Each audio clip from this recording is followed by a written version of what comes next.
Esta é a igreja mais antiga e venerada do mundo. Mesmo assim, tentaram explodi-la. Estou na basílica que por séculos foi considerada a igreja mais importante de Roma, aliás, de toda a cristandade ocidental, São João de Latrão. Esta igreja foi fundada por Constantino o Grande no ano 314. Ela recebe fiéis há mais de 1.600 anos. Até que em 1993, na nossa década, uma bomba explodiu, danificando gravemente a antiga basílica, uma bomba plantada por terroristas. Eu sou Edmund Purdon. Na próxima hora, estaremos analisando a relação entre acontecimentos mundanos e os 7 sinais do retorno de Cristo, tais como se vê no Antigo e no Novo Testamento da Bíblia. Estamos nos aproximando da contagem regressiva para o ano 2000. Muitas pessoas vivendo sob o calendário gregoriano veem uma relação entre os terríveis acontecimentos dos anos 90 e o novo milênio, que agora já está batendo à nossa porta. Milhões de fiéis veem o terrorismo, a queda moral e as catástrofes naturais que tanto marcam esta década como indícios que apontam para a segunda vinda de Jesus Cristo. Eles se perguntam: não será exatamente a nossa geração de que falaram os profetas quando fizeram suas predições? Terá chegado o final dos tempos? Milhões acreditam que deverá acontecer uma série de eventos antes que Cristo retorne para este mundo. A Bíblia prevê 7 acontecimentos solenes que anunciarão a segunda vinda de Cristo. Eu não sou teólogo, é claro, mas reconheço que um desses eventos já é história contemporânea. E outro é história em andamento. O primeiro evento, ou sinal, é o maior retorno ao lar da história humana e o mais sangrento. O retorno à terra sagrada do povo judeu, uma promessa bíblica cumprida em nosso século. O segundo é a fusão da Europa Ocidental numa superpotência sem precedentes, uma união que está sendo feita nesse exato momento. O terceiro é a ascensão de um ditador cujas monstruosidades podem superar até mesmo as de Adolf Hitler.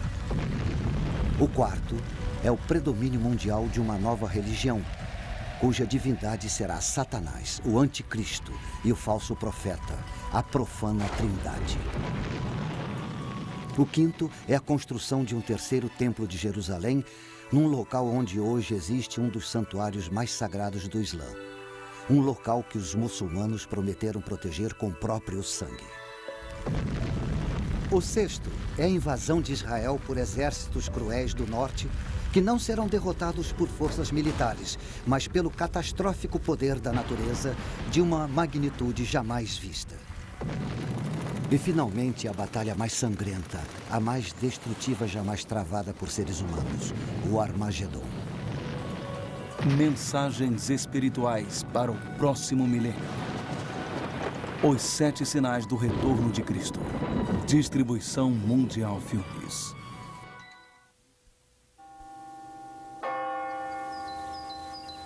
Mil anos antes de terem colocado a bomba, São João de Latrão era a igreja do Papa. Na véspera do Ano Novo, do ano de 999, o Papa Silvestre II fez uma missa aqui para uma congregação profundamente contrita, marca do arrependimento pelos seus pecados. Muitos dos ricos da congregação tinham doado suas terras, outros libertaram seus escravos.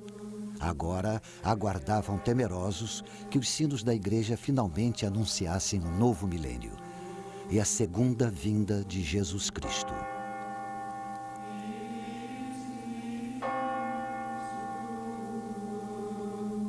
Dobraram os sinos, chegava o ano 1000, mas Cristo não apareceu.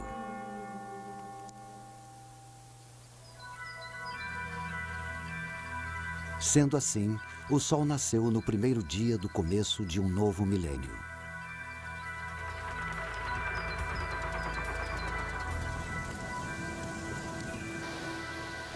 Hoje, o milênio que começou no ano 1000 está chegando ao fim. Algumas pessoas não têm dúvida de que o sino que irá dobrar no ano 2000 anunciará o retorno de Jesus Cristo.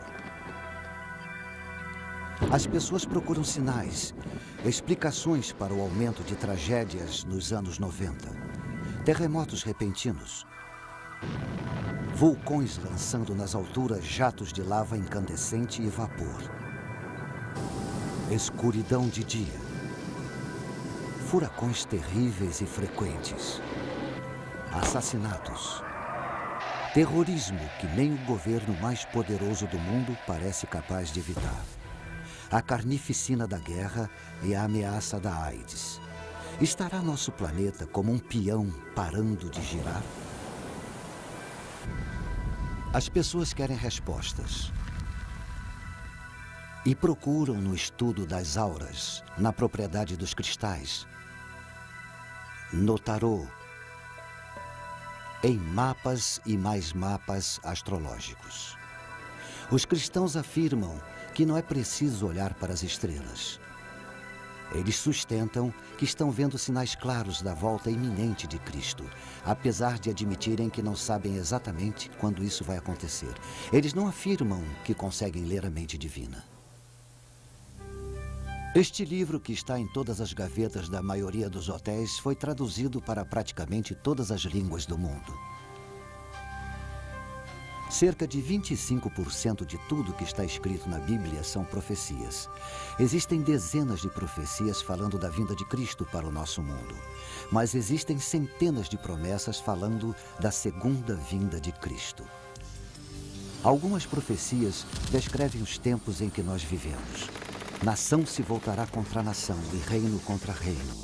Haverá grandes terremotos, fome e pestes, e acontecimentos terríveis e grandes sinais dos céus. Muitas das profecias da Bíblia se cumpriram séculos atrás. Algumas estão se cumprindo hoje, na nossa época. E existem outras, como a fúria de Deus descendo sobre a terra, que esperamos que só aconteçam no futuro distante. Com a chegada do novo milênio, muitos cristãos se perguntam: será que essas profecias vão todas acontecer nos nossos dias? Vamos nos aprofundar o máximo possível nessas profecias. Veremos que, como as 7 velas de um menorá, elas nos dão 7 sinais para o retorno de Jesus Cristo.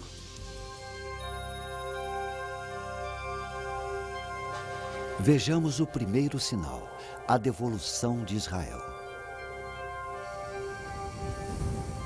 As profecias são muito claras. Cristo não voltará para esse mundo antes que o povo judeu tenha de volta sua nacionalidade. No dia de Ano Novo do ano 1000, os cristãos não tinham o que temer. Na época, o povo judeu estava espalhado por todo o mundo. Com a aproximação do ano 2000, os judeus podem comemorar seu retorno para a terra que Deus havia prometido para eles. E eles a transformaram numa terra e tanto. Os restos ressequidos do passado voltaram à vida. Milhares e milhares de árvores foram plantadas. O deserto foi transformado num pomar. Os israelenses modernos se mostraram dignos de uma promessa ancestral, mas não sem derramamento de sangue. O povo judeu, como nação, começou quando o patriarca Abraão obedeceu à vontade de Deus. Sai-te da tua terra, para a terra que eu te mostrarei. Esta é a terra que Deus prometeu a ele. Importante centro entre a Ásia e a Europa, no coração de onde nasceu a civilização.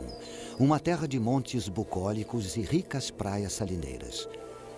Geograficamente, os antigos judeus foram pegos no fogo cruzado entre as forças do Egito e da Síria, e cercados por povos decididos a expulsá-los da terra que eles acreditavam que Deus destinara para eles. Dessa época até hoje, a Terra Prometida sofre com guerras constantes. Com o tempo, a Assíria conquistou o reino de Israel ao norte. Suas 10 tribos se perderam na história. Mais tarde, o reino de Judá ao sul foi esmagado pelas forças de Nabucodonosor, e seu povo foi levado prisioneiro para a Babilônia. Até que os persas destruíram a Babilônia e os descendentes de Abraão ficaram livres para voltar para a Terra Prometida. Mas a Terra Prometida estava ocupada por Roma. Roma construiu cidades, Roma construiu termas, Roma construiu anfiteatros e Roma trouxe seus deuses. O jugo romano era mais pesado do que os judeus podiam carregar. Eles se rebelaram e foi um levante que a poderosa Roma levou quase 4 anos para neutralizar. Enfim, a fúria de Roma se abateu sobre Israel com violência. Houve uma explosão de judeus em fuga que atingiu todos os cantos conhecidos do planeta. Em seu exílio, eles confiaram na promessa feita pelos profetas. Assim diz o Senhor dos Exércitos: Eis que salvarei o meu povo, tirando-o da terra do Oriente e do Ocidente. E os trarei, e eles habitarão no meio de Jerusalém. Eles serão o meu povo. Mas Jerusalém caiu nas mãos de forças muçulmanas que trouxeram o Islã. Durante séculos, a terra chamada Palestina fez parte do Império Turco-Otomano, até que os turcos foram derrotados na Primeira Guerra Mundial. Isso permitiu o retorno de alguns judeus para sua terra original. Até que nos anos 30, da Alemanha nazista chegaram ondas de ódio aos judeus, que obscureceram as perseguições do passado. Os judeus foram marcados com estrelas amarelas. As lojas judias foram destruídas. Sinagogas foram incendiadas, algumas vezes com a congregação dentro. Aos milhões, os judeus foram levados para campos de concentração num programa que visava a extinção do povo judeu de uma vez por todas. Explode a Segunda Guerra Mundial. Depois da derrota da Alemanha, os judeus sobreviventes do Holocausto foram para as costas de sua antiga terra natal para serem rechaçados em seguida. Então, depois de 9 meses de discussão, as Nações Unidas votaram pela divisão da Palestina no Estado árabe e no outro judeu. Em 14 de maio de 1948, nasceu o novo Estado de Israel. E com ele, o primeiro sinal do retorno de Cristo. As pessoas dançaram nas ruas. Elas vieram cantando. Judeus tão diferentes entre si como Marrocos é diferente de Manhattan. Judeus dos casbás e dos bazares, dos bairros de alfaiates de Nova York, dos esconderijos em Amsterdã, da Inglaterra e da Suíça, do refúgio na Suécia, da Índia e Etiópia, do Iêmen e Detroit. Eles possuíam um laço de união bíblico com uma terra que a maioria nunca tinha visto. Também designarei lugar para Israel e o plantarei ali, para que habite no seu lugar e não mais seja perturbado. Estas palavras do profeta Amós foram ditas há cerca de 2.700 anos. A devolução de Israel para o mundo parecia um sonho impossível, mas uma por uma as barreiras que o impediam foram afastadas. Pelas mãos de Deus, muitos acreditam. Este sinal surgiu em nossa época. Quantos mais se seguirão?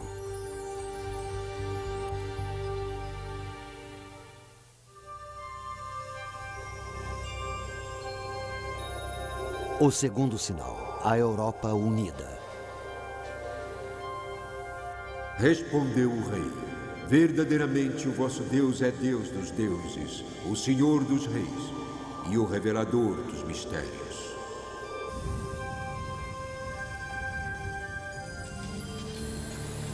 No passado, esta cidade Roma foi a maior capital do mundo antigo. Hoje, Roma ainda é capital.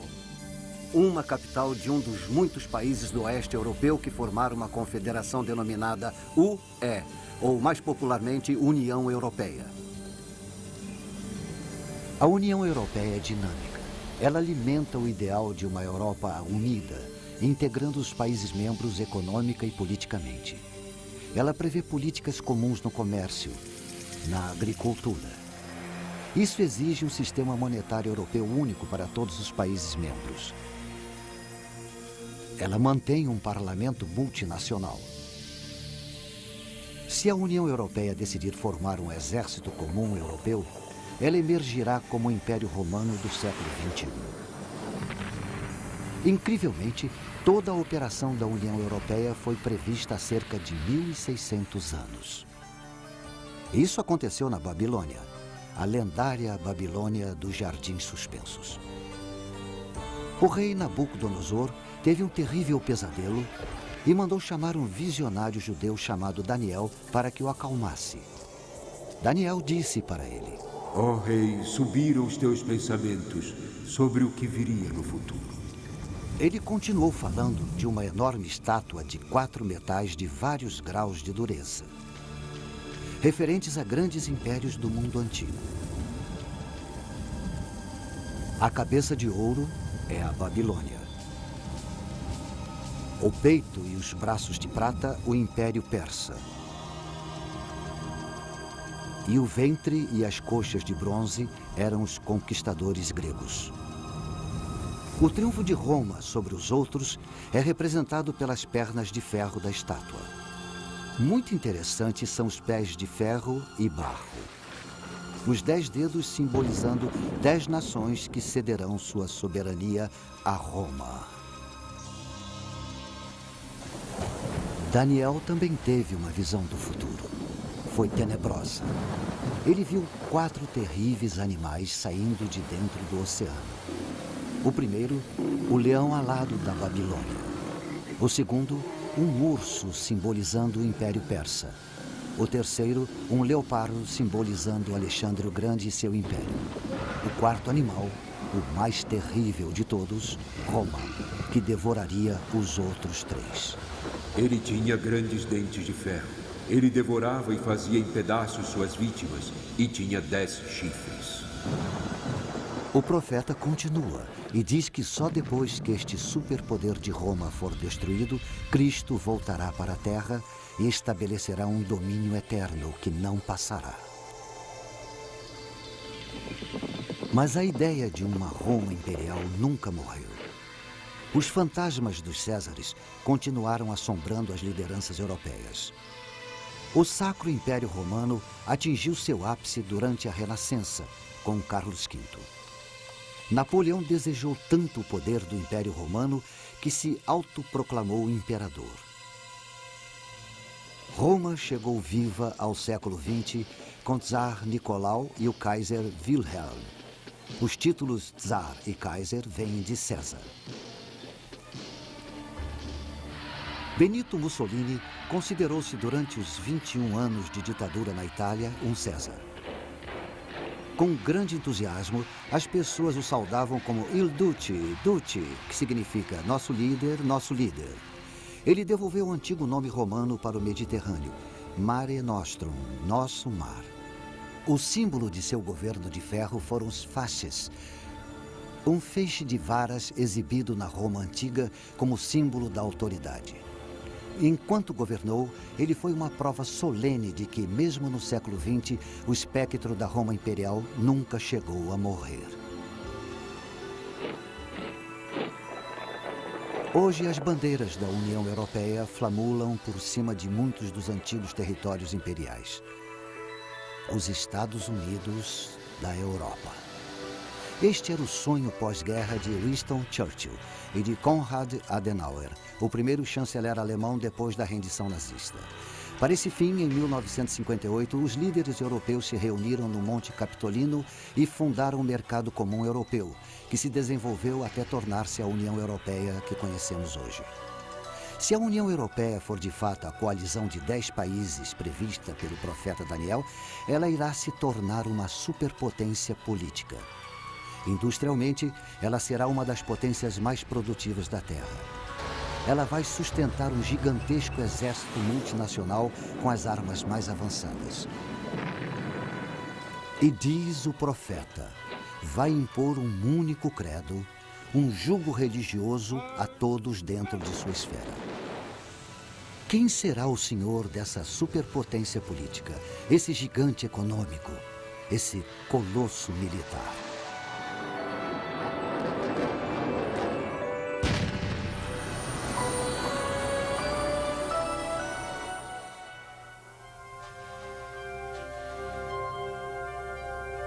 O terceiro sinal é a vinda do Anticristo. E eis que entre eles subiu outro chifre, pequeno, diante do qual 3 dos primeiros chifres foram arrancados. E eis que neste chifre havia olhos como os de um homem, e uma boca que falava grandes coisas.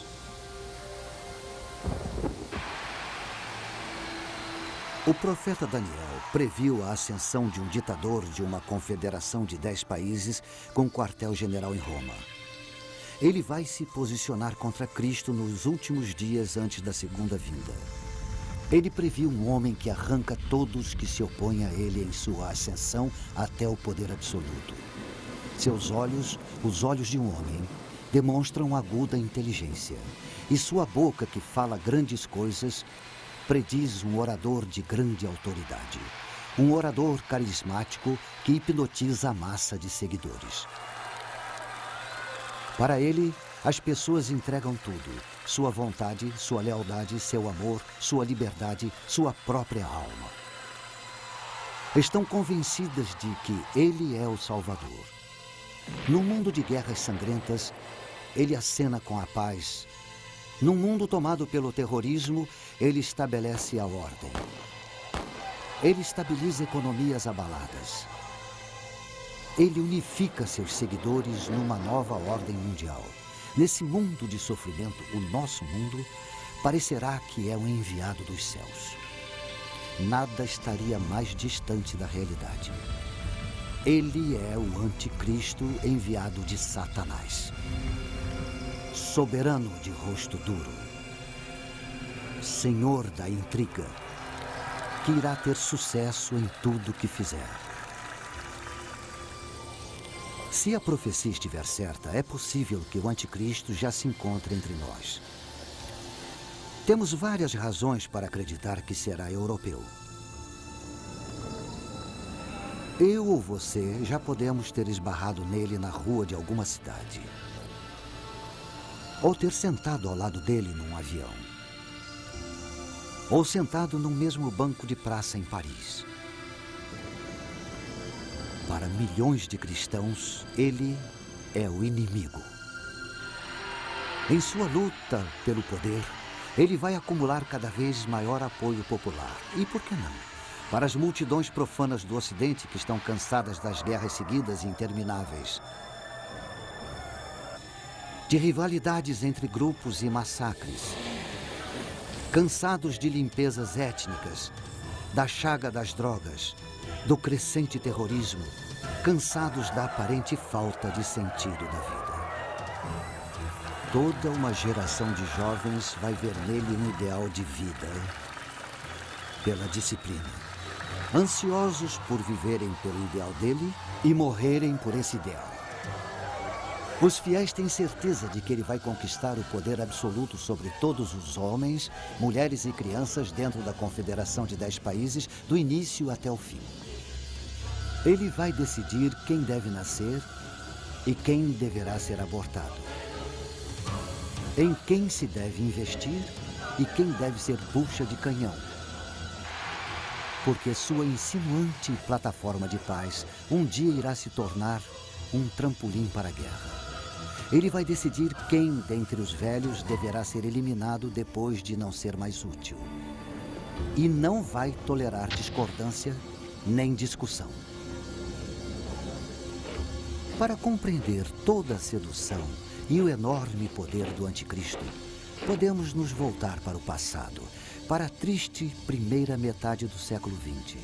Adolf Hitler oferece uma visão plausível do que podemos esperar do anticristo. Realmente, quando Hitler estava no poder, havia quem acreditasse que ele era de fato o anticristo. Isso é compreensível se estudarmos o rosto de Hitler. É claramente o mesmo do rei de rosto duro, previsto pelo profeta Daniel. Hitler, com certeza, foi um mestre da intriga. E os olhos? Astúcia, aguda inteligência. E quanto ao que Daniel disse sobre um ditador com uma boca que dirá grandes coisas, Hitler foi um enfeitiçador. Mediante uma série de comícios públicos planejados e sua própria oratória hipnótica, Hitler se tornou o líder supremo da Alemanha. Ele dizia que só queria devolver à Alemanha seu lugar correto entre as nações do mundo pacificamente. Um arauto da paz. Os cristãos acreditam que é assim que o anticristo vai se apresentar em sua subida ao poder. Se anexasse a Europa a seu terceiro Reich, Hitler seria o senhor de praticamente todas as colônias europeias mais importantes do Império Romano. Era apenas uma questão de mudar sua capital de Berlim para a própria Roma. Mas Britânia, a Grã-Bretanha, recusou-se e o rechaçou. Quando a Segunda Guerra Mundial se voltou contra ele, pareceu menos provável que Hitler pudesse ser o anticristo da profecia. Mesmo assim, Adolf Hitler é o mais próximo que podemos pensar para entender a ideia cristã de um anticristo. Como Hitler, ele irá hipnotizar as massas para depois escravizá-las. O Reich de 1000 anos de Hitler durou menos de 12 anos. Durante esse tempo, entretanto, o domínio que Hitler exerceu sobre os povos e países foi assombroso. Mesmo assim, pelos padrões de hoje, as ferramentas de que ele dispunha para exercer seu controle eram primitivas. Não havia o uso da eletrônica que temos hoje. O ditador profetizado, o anticristo, vai ser um Hitler moderno. Mas diferente de Hitler, todos os espantosos avanços da tecnologia eletrônica estarão à sua disposição. Enormes redes midiáticas e meios eletrônicos de lavagem cerebral estarão a seu serviço. As armas mais destrutivas estarão sob seu comando. E ele vai programar a humanidade para servi-lo.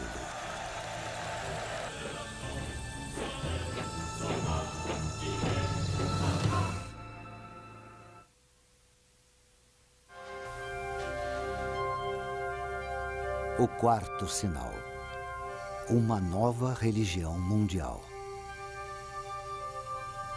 Também vi uma de suas cabeças como se fora ferida de morte, mas a sua ferida mortal foi curada.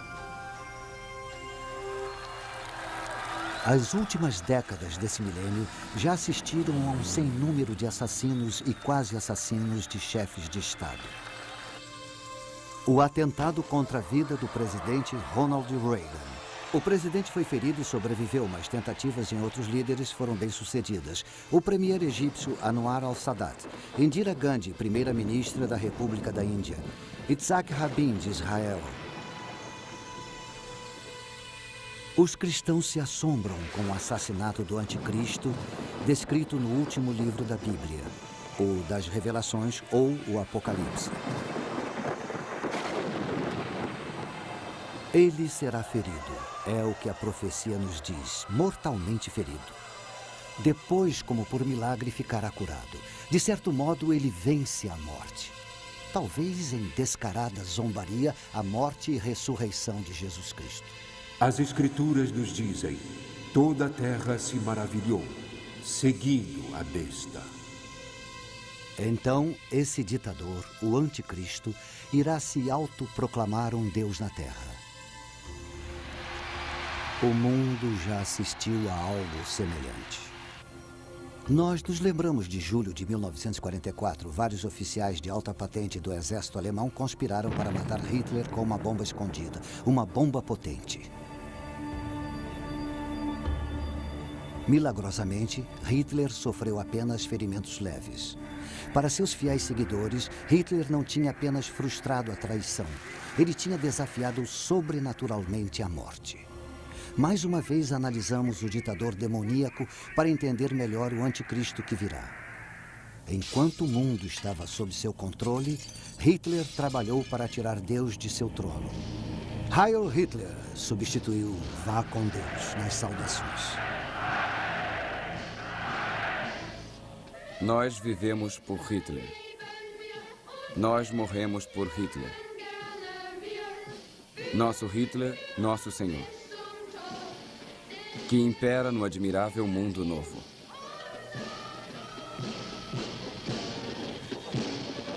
Os rituais cristãos foram aniquilados quando não substituídos pela ostentação pagã. O lugar de honra das Sagradas Escrituras foi ocupado pela autobiografia de Hitler, Mein Kampf. O culto a Hitler alcançou seu ápice no fervor da SS, a elite militar do Führer. As unidades SS cumpriram suas ordens desumanas sob a efígie da Caveira da Morte. O filho pequeno de um membro da SS foi batizado numa cerimônia que abertamente zombava do ritual cristão do batismo. Embrulhada numa manta de suásticas, a criança foi batizada num altar que tinha o retrato de Hitler no lugar da cruz. Como o escritor inglês Clive James observa, nem todos nessa era mundana estamos dispostos a aceitar que Satanás visitou a Terra na forma de Hitler e recrutou um exército de pecadores. E vi subir da terra outra besta. E tinha 2 chifres semelhantes aos de um cordeiro e falava como dragão. Também exercia toda a autoridade da primeira besta na sua presença, e fazia que a terra e os que nela habitavam adorassem a primeira besta, cuja ferida mortal fora curada. A vinda de uma outra foi profetizada, um falso profeta que vai incentivar todos os povos a adorar o ditador mundial.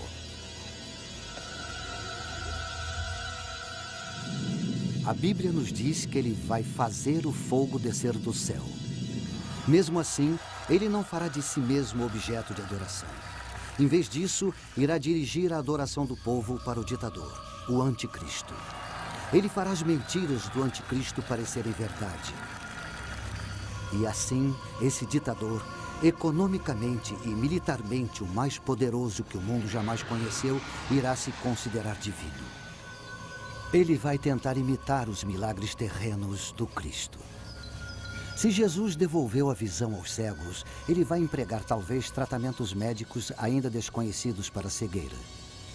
Se Jesus fez os coxos andarem, ele poderá recuperar nervos e músculos atrofiados eletrônica ou quimicamente. Se Jesus fez a filha de Jairo voltar da morte, ele poderá, como Frankenstein, usar espantosas novas tecnologias para tentar igualar o milagre. Ou com poderes satânicos, ele poderá genuinamente dominar o sobrenatural para operar seus milagres. Porque a Bíblia diz que é Satanás quem alimenta esta dupla de anticristo e falso profeta. Desde o princípio, Satanás, o inimigo, o enganador, está determinado a afastar a humanidade de Deus. O fim dos tempos assistirá à maior mentira de todas, Satanás como o Pai, o anticristo como o Filho e o falso profeta como o Espírito Santo.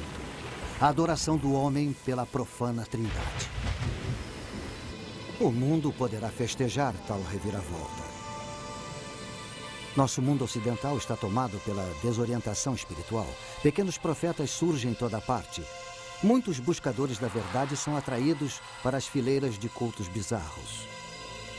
Em Jonestown, na Guiana, um falso profeta orienta seus seguidores para cometerem suicídio em massa pela ingestão de uma mistura com cianeto.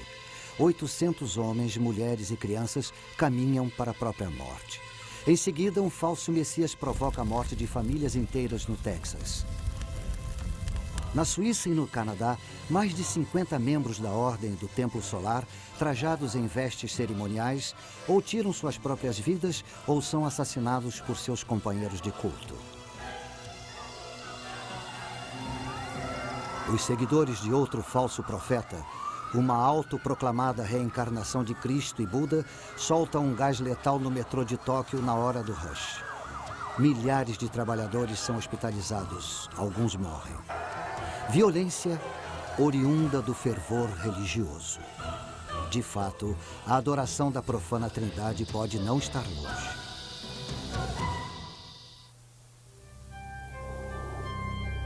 O quinto sinal, a reconstrução do templo.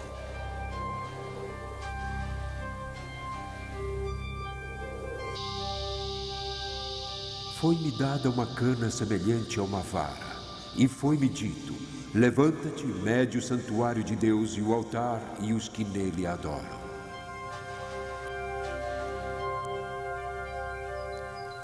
Jerusalém dourada. a cidade de Deus. Seu solo pisado pelos pés dos conquistadores, assírios e babilônios, gregos e romanos, sarracenos e otomanos. Suas portas, os sagrados portais dos peregrinos, judeus, cristãos, muçulmanos. Seu nome significa paz. Sua história, conflito. Mesmo assim, ela é a cidade onde quase todo ser humano sente o desejo de estar.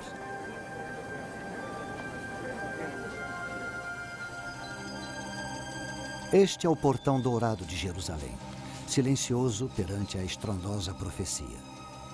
Tanto judeus como cristãos tomam conta desse portão. Para os judeus, é o portão pelo qual o Messias vai entrar em Jerusalém e devolver a Israel sua glória do passado. Para os cristãos, é o portão pelo qual Jesus Cristo vai reentrar na sua cidade. Bem escolados nessas profecias, os otomanos muçulmanos lacraram o portão em 1530. E sabendo que o Messias, como um sumo sacerdote judeu, não pode atravessar um cemitério, construíram um bem grande na frente do portão. Esta é a coroa de Jerusalém, o Templo do Monte, o Monte Bíblico de Moriá e o centro da fé judaica. Apesar de ter apenas 35 acres, é o pedaço de terra mais disputado de todo o mundo. Foi aqui, como se vê nesse modelo, que o rei Salomão construiu o primeiro templo de Jerusalém, com os cedros do Líbano. Mas ele foi destruído em 586 a.C. por invasores babilônicos. Por volta de 26 a.C., o rei Herodes o Grande completou a construção do segundo templo. Foi seu maior feito. Para este templo, com ornamentos dourados brilhando em sua fachada de mármore branca, os judeus de todas as províncias do Império Romano faziam suas peregrinações de Páscoa. Foi aqui na corte dos gentios que Jesus, em sua fúria, expulsou do templo os mercadores e ambulantes. A tentativa do imperador Calígula de colocar sua efígie gravada no templo enfureceu de tal modo os judeus que eles se revoltaram contra Roma. No início, tiveram êxito. Mas em 70 d.C., as forças romanas dominaram a cidade, queimaram o templo e levaram seus objetos sagrados para Roma como espólio.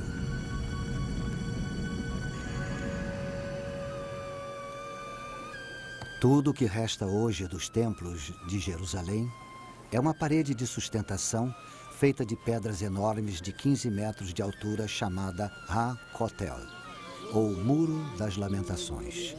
De toda a cultura judaica, este é o local mais sagrado. O que encima o monte do templo hoje é uma maravilha da arquitetura muçulmana. O Kubet es-Sakra, ou Domo de Pedra, é tão sagrado para os seguidores de Maomé quanto o templo era para os filhos de Israel. Ele abriga uma rocha sobre a qual, segundo se diz, o patriarca Abraão preparou o sacrifício de seu filho Isaque. É também a rocha da qual, segundo os muçulmanos, o profeta Maomé ascendeu ao paraíso. Cristãos e judeus estão proibidos de orar no domo ou na linda mesquita de Al-Aqsa, que fica próxima. Mesmo assim, o monte é o único local onde os judeus podem construir um novo e o terceiro templo de Jerusalém. E a reconstrução do templo é fundamental para os judeus mais religiosos. O monte do templo. Tanto judeus como muçulmanos reclamam sua posse. Um antigo representante de Jerusalém chamou esse tipo de conflito de uma bomba relógio de dimensões apocalípticas.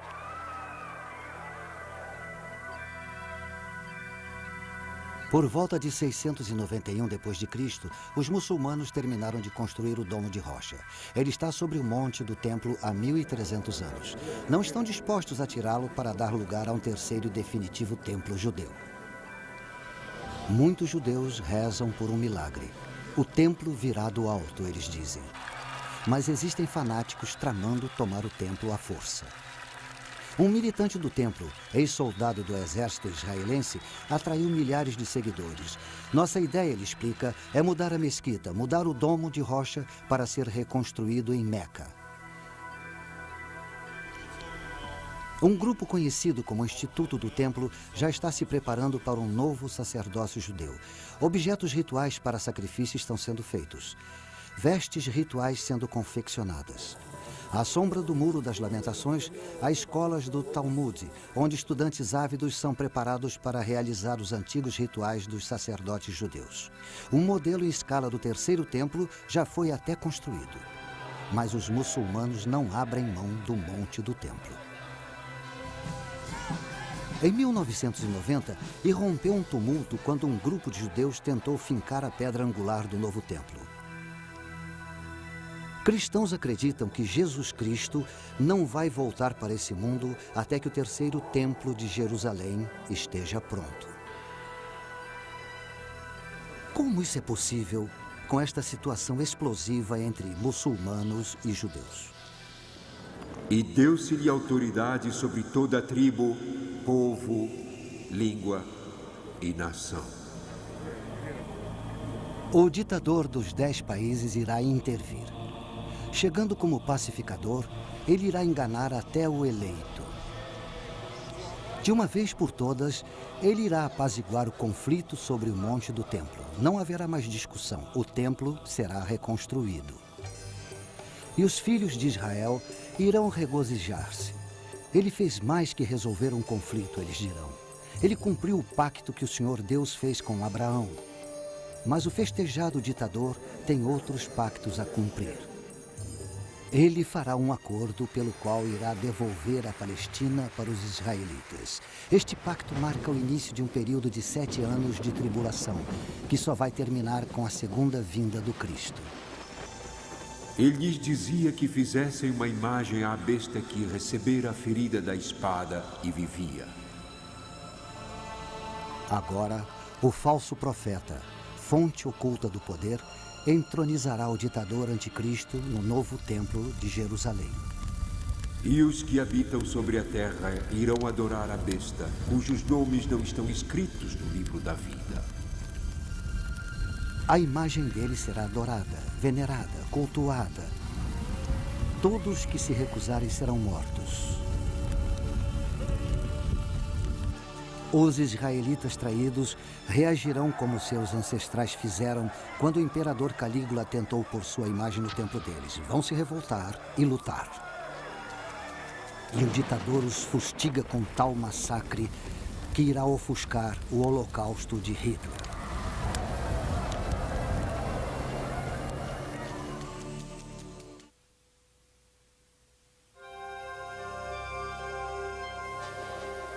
O sexto sinal.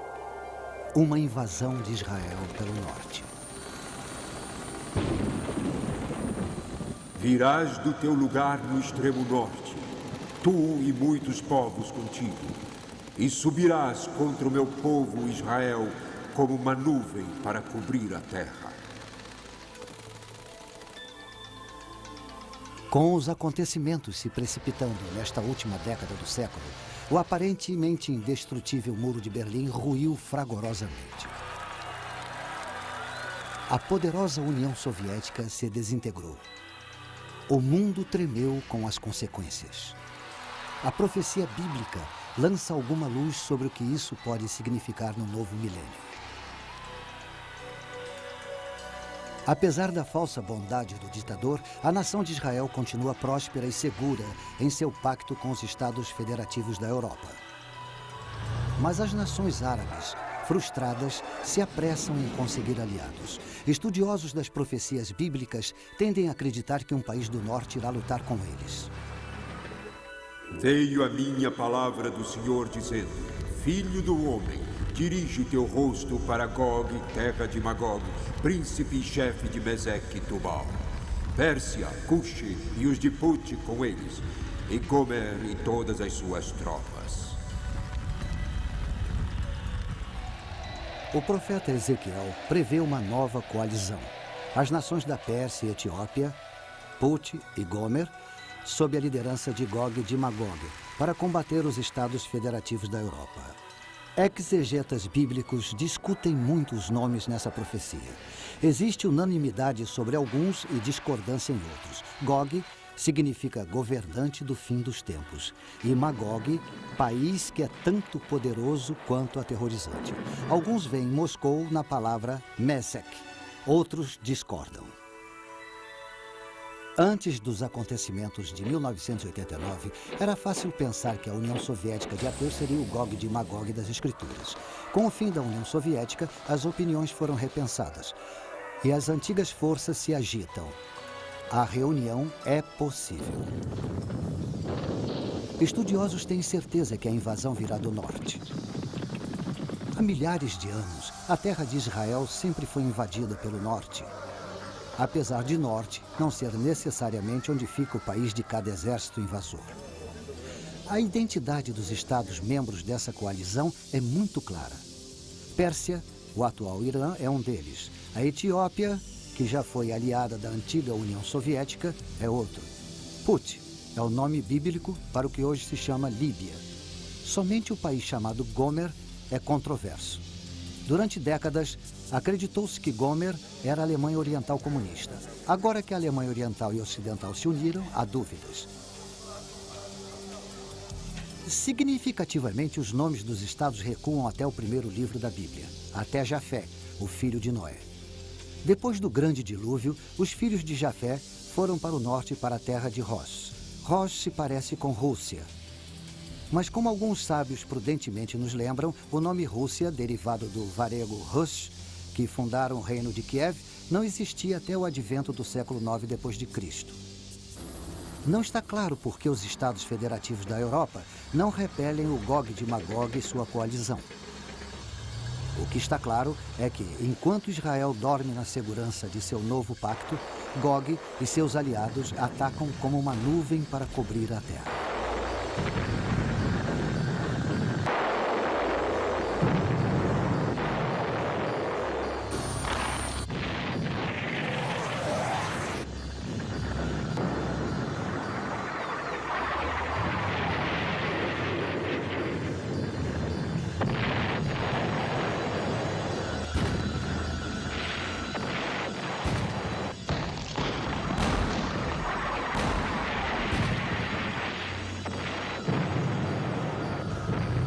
A invasão é um sucesso. Mas os invasores estão confiantes demais. Eles imaginam que já têm o controle de Israel antes de vencer. E chamarei contra ele a espada sobre todos os meus montes. Agora o próprio Senhor Deus mostra sua face ao lado de seu escolhido.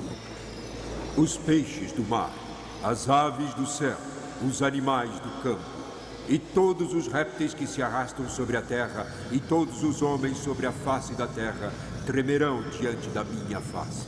E os montes serão deitados abaixo, e os precipícios se desfarão, e todos os muros desabarão por terra.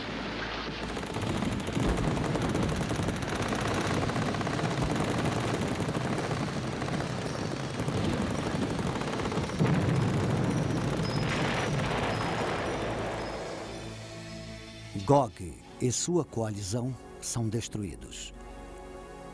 Tão grande é a devastação que leva 7 meses para enterrar todos os mortos e 7 anos para enterrar todos os terríveis destroços. Mas esta guerra é um mero prelúdio do que está por vir. Zacarias, no Antigo Testamento, profetizou que todos os países vão se lançar contra Israel para travar a batalha do Armagedon. Em 2 de dezembro de 1942, neste local, na Universidade de Chicago, foi feita a primeira fissão nuclear. No átimo de segundo desse primeiro clarão atômico, iniciava-se uma nova era. A era da energia nuclear e a da guerra nuclear. Se a profética batalha do Armagedon for inevitável, será um holocausto de natureza nuclear.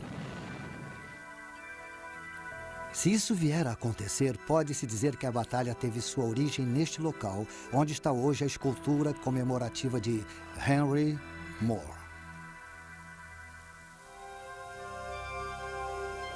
O 7º sinal. A Batalha do Armagedon. Pois eu ajuntarei todas as nações para a peleja contra Jerusalém.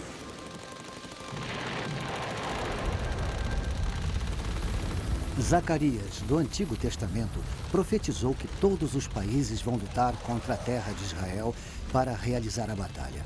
Ele previu uma batalha em que uma boa parte da raça humana irá morrer. O nome do lugar onde essa batalha será travada provoca arrepios só de ouvir. Armagedon. Os cristãos acreditam que toda a epopeia dos judeus é uma crônica dos esforços de Satanás para destruir o povo escolhido de Deus e para malograr o plano de Deus para a redenção da humanidade. O tempo é chegado em que esse adversário de Deus fará um grande último esforço para atingir seus objetivos.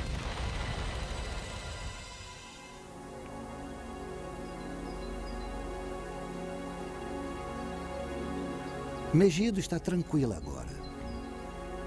No mundo antigo, aqui era um centro de comércio fundamental. Debaixo das ruínas da cidade que estão vendo, estão enterradas 20 outras Megidos, uma em cima da outra. A cidade foi reconstruída 20 vezes.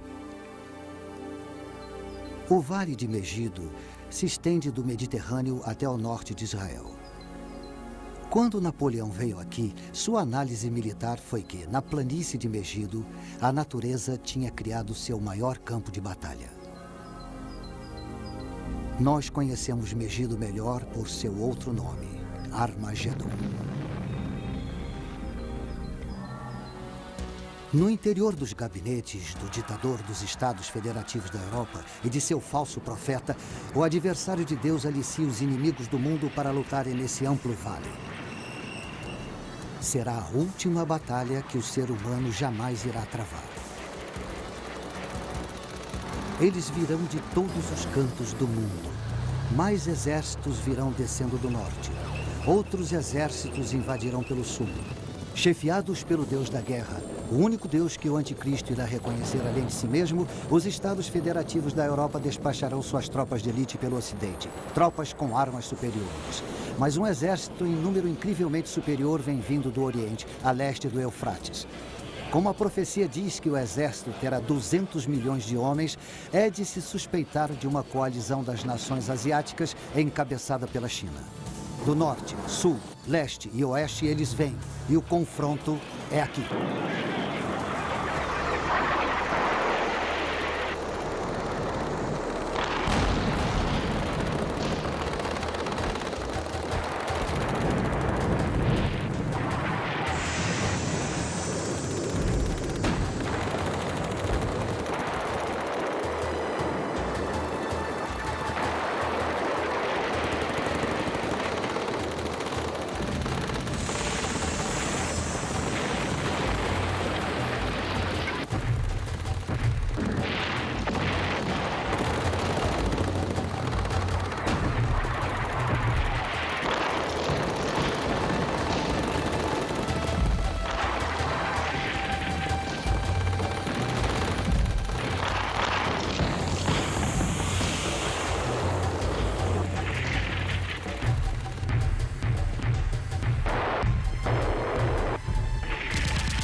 E vi o céu aberto, e eis um cavalo branco, cujo cavaleiro chama-se Fiel e Verdadeiro.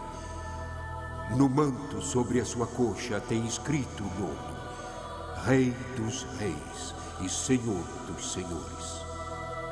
Cristo, que retornou em sua glória, julga as nações ímpias.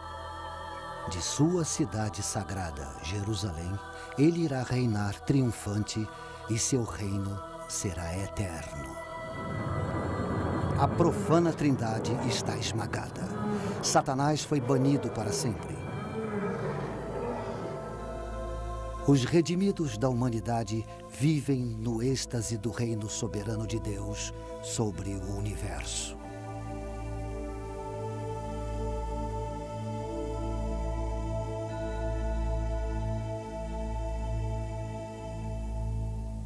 Para quem estiver de fora, o futuro profetizado pode parecer de fato muito sombrio.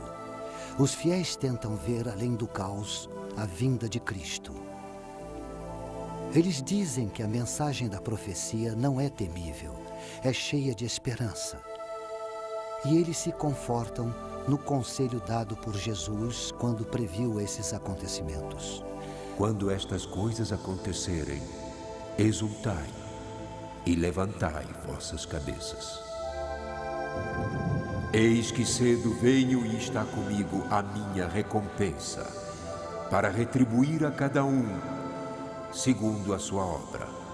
Eu sou o Alfa e o Ômega, o primeiro e o derradeiro, o princípio e o fim. Sim, eu venho logo.